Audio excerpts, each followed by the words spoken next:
স্বাগত এশিয়ান নিউজে, সঙ্গে আছে আমি কাউসার আহমেদ। এখন শুনছিলেন বিআরবি কেবল ইন্ডাস্ট্রিজ লিমিটেড সংবাদ শিরোনাম। এবার চলে যাচ্ছি বিস্তারিত সংবাদে।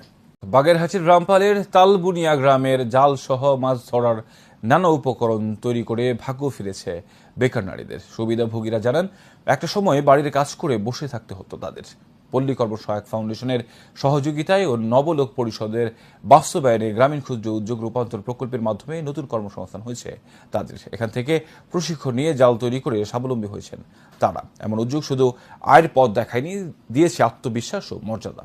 সহযোগিতা পেলে গ্রামের নারীই হতে পারেন এই গ্রামের ভবিষ্যৎ। তাদের হাতে তৈরি এই জাল কেবল মাছ ধরছে না, ধরছে স্বপ্ন, সম্ভাবনার আত্মনির্ভরতা।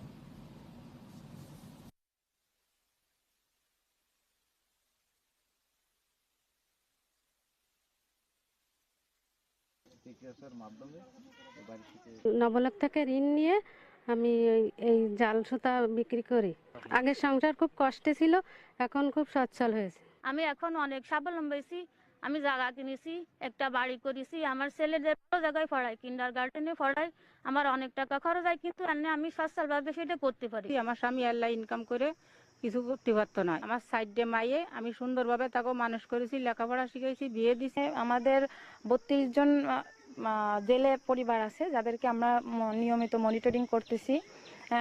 বিভিন্ন প্রকার প্রশিক্ষণ, তারপর তাদেরকে কিছু আর্থিক সহযোগিতা, সব দিক থেকেই আমরা চেষ্টা করতেছি।